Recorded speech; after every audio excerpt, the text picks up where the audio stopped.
Okay, how are we doing? Are you guys still alive? Huh? Okay, I just have a hour speech prepared, so I hope you guys are gonna be ready. You thought you were gonna go, to a nice Guggenheim reception. Nope, that's not happening. Of course, my laptop is broken enough that it doesn't fit. Just give me a second. I don't think I've ever used this jack, man. Can you give us 30 seconds? Why don't you give me your laptop, Mirko? That's the beauty of Google Drive. Yes, I'm going to break this one too as well.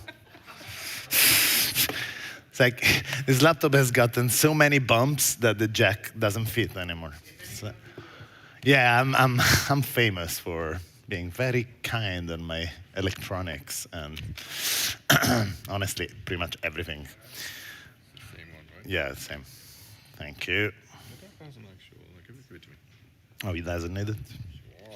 Thank you, man. It doesn't often happen that I need tech support, so I feel like a boomer right now.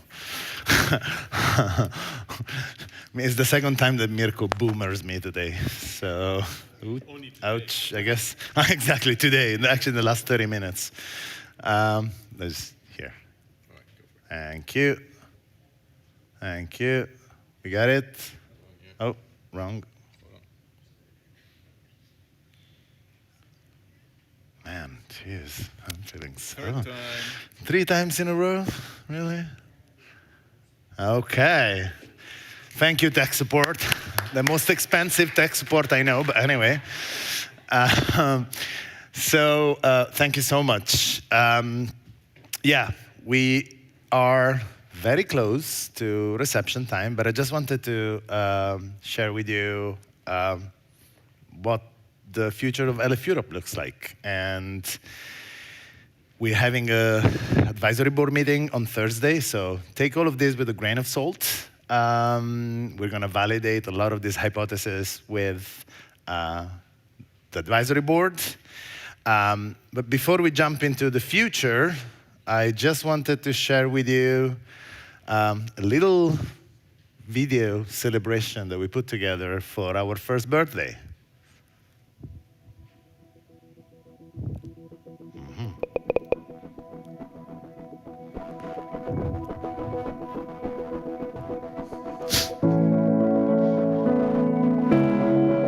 It's very inspirational.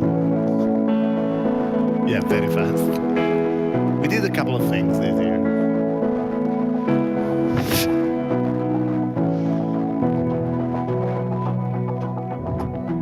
And today, we're announcing a new structure at the Linux Foundation. I'm Gabriele Columbro, nice to meet you.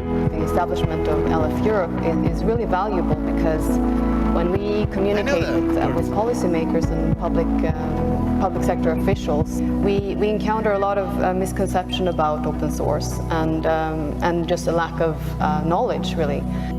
The bottom line is that professionally, I'm worried about the impacts on open source, and personally, as an Italian citizen, just more broadly about the thriving European technology ecosystem, which so much relies on open source. What's exciting for us with the Open Wallet initiative is really codifying, I suppose, open source ethos and development. So welcome everyone to this panel discussion where we will present Project Silva. It's a new initiative by the Linux Foundation's branch in Europe. Hello everyone, I am excited to talk about RISC-V software ecosystem, Project RISE. So Servo aims to be an independent web rendering engine that can be modular and can be used for embedded devices.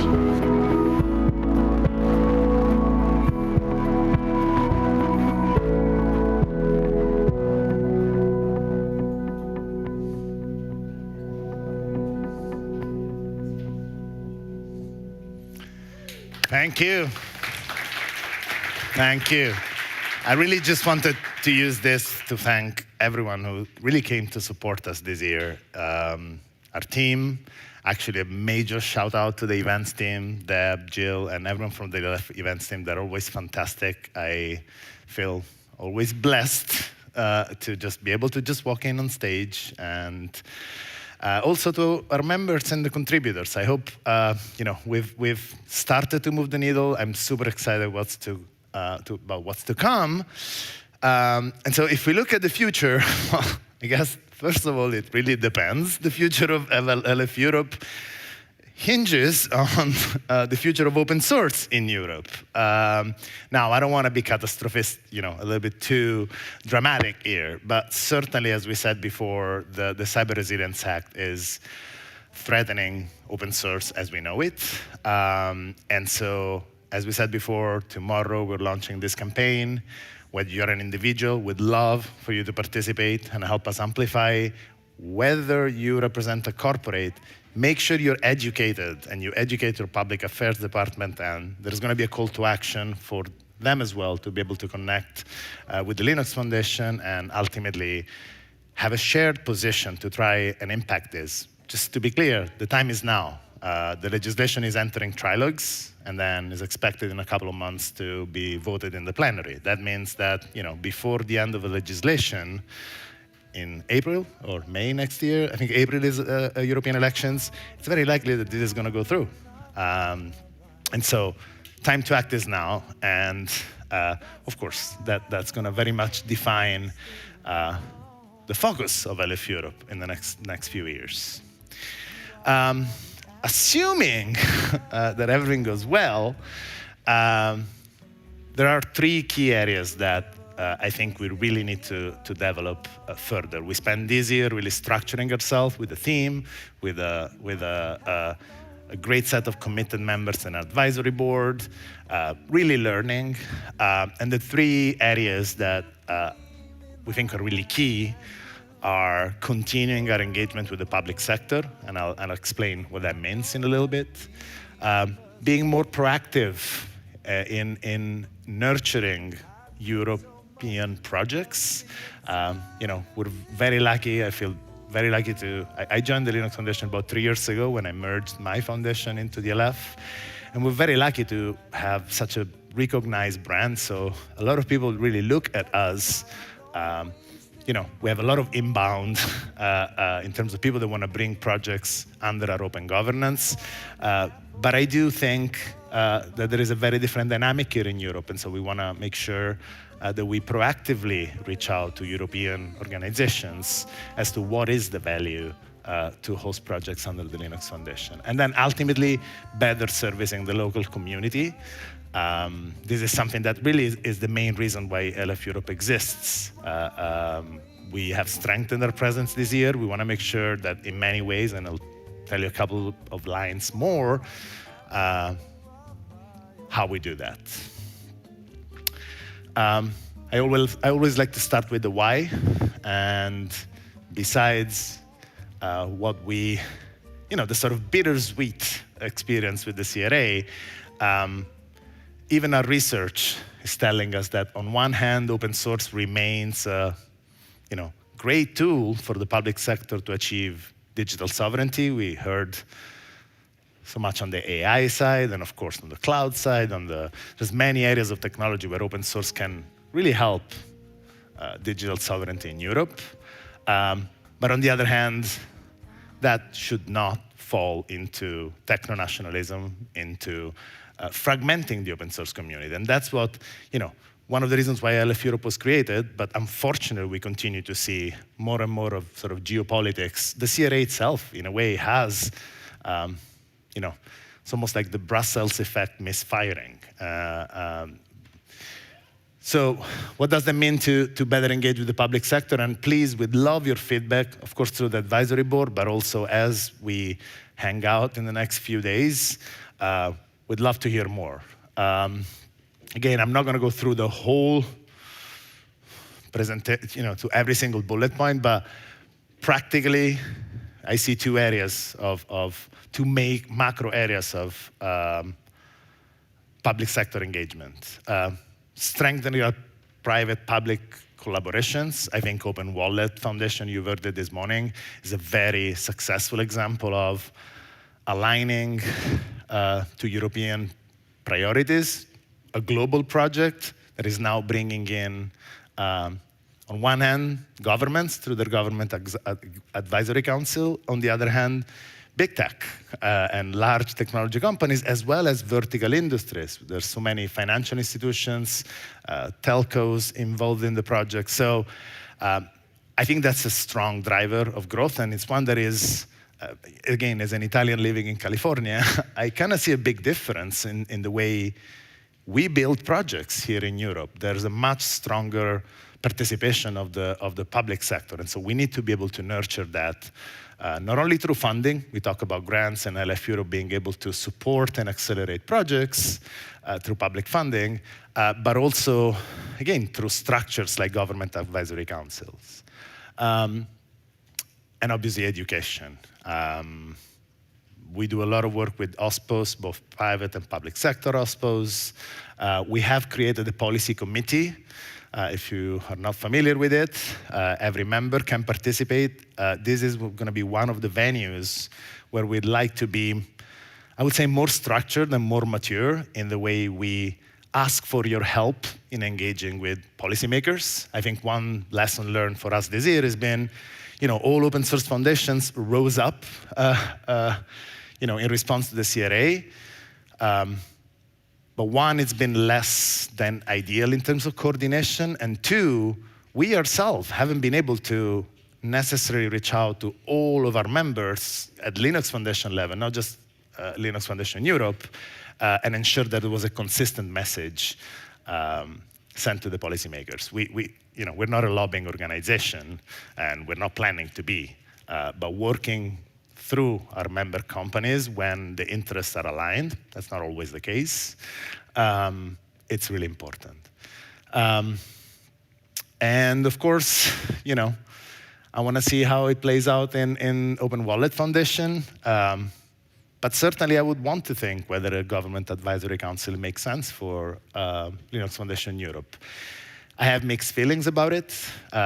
Working in finance, I've been trying to engage regulators in FINOS for the longest time.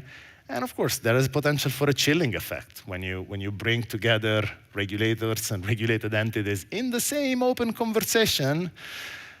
It has to be done in a very smart way. So I think I want to learn how it goes in the open wallet side of the house. Moving to the second point, we want to be able to better explain what's the role of open governance and why it makes sense for European projects to, both for transparency purposes, governance purposes, long-term sustainability purposes, to be in the Linux Foundation. On one end, we see from our research that there's a lot of desire, and the business value of open source is fully understood. On the other hand, we still see things that, as technologists, seem weird, but the value of security in open source is still not fully understood.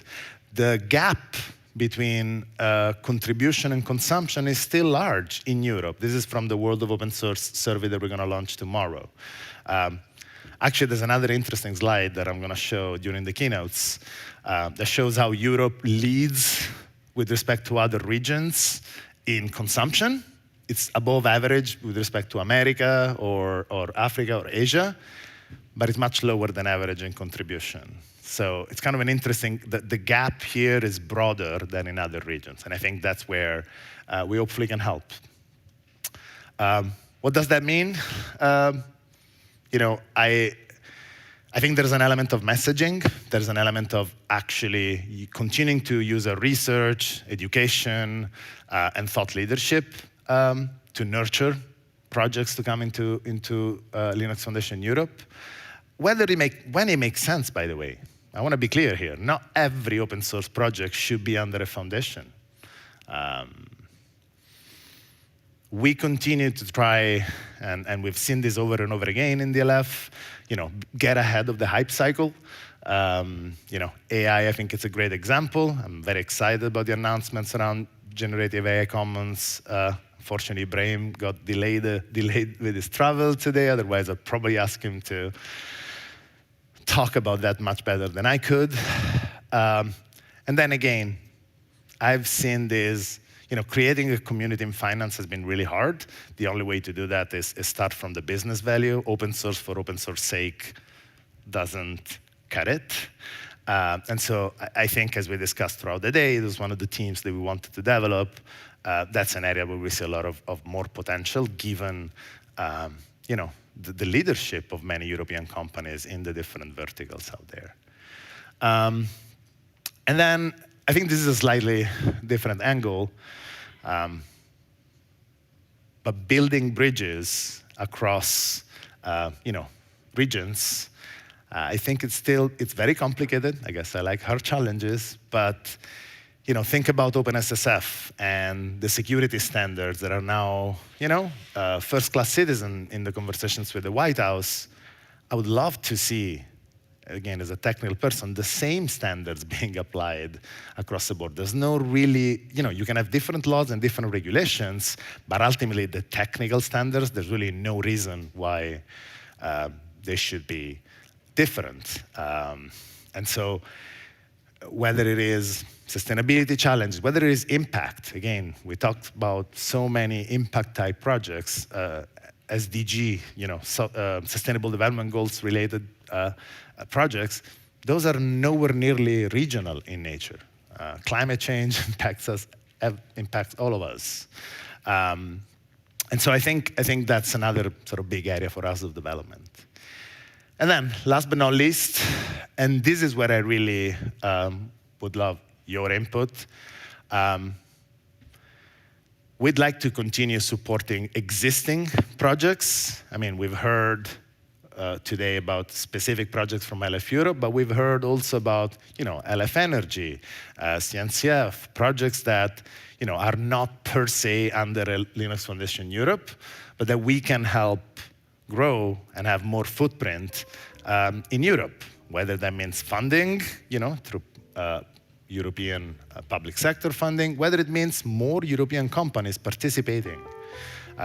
If you ask me, and that gets me to the second point, I would love to see more European leadership in the global open source landscape. And that doesn't mean just, the Linux Foundation board or the boards of our organizations. I would like to see more European projects becoming like Kubernetes, becoming, ubiquitous. And there's really no reason, if you think about why not, if you think about how strong of a grassroots community there is here, if you think about sort of the vision of Europe around open source. And so that's really, I think, a very, again, a critical target for our success, a critical measure of success of LF Europe, seeing, again, Europe. There's a lot of talk of America and Asia being, investing much more than Europe, I think, in technology, and certainly representing the Linux Foundation. I would love to see more of that from Europe, and that should only come from us delivering value and showing why it matters, why Europe can sort of play at the same level as the other regions in this area. So, and I close with that, 5. I'm doing better than this morning, for sure.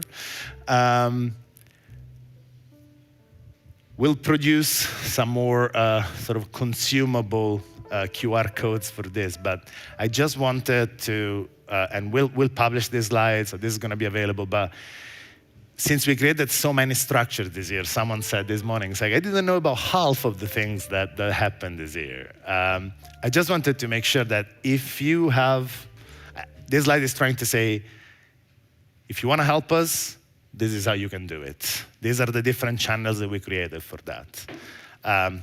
First and foremost, we'd love for you to, most of you are members. I admittedly allow a few known members that I'd love to become members.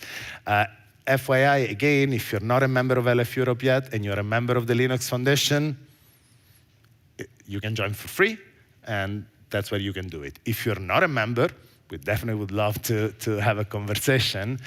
And that's the same link. But of course, you're very much welcome to reach out to me, reach out to Rimma, who you've seen today leads our strategic growth. Project ideas or propose existing projects. formation@linuxfoundation.eu. Of course, Mirko is behind that alias. But we also created a growth committee. So the growth committee is going to really help us to grow on both drivers of projects and members, which of course they go very much hand in hand, as you want to fund projects through the membership support. So please consider joining that. On the policy side, as I said, we created our second committee, it's the policy committee. Again, we're not becoming a lobbying organization. This is about having a consistent message across our members. Of course, you can always reach out straight to Mirko. If you have any feedback, we have an alias for our team, or you can, if you want, you can reach out directly to the advisory board. And then, I think Mirko mentioned it a few times, we will continue to proactively looking at grant applications to again complement the private sector funding with public sector funding. But if you are participating, or you're looking to participate, or you find a grant that you'd be willing to participate in a coalition, in a consortium, please let us know, and Mirko is your go-to. With that, I was going to do some open Q&A. We're actually at time.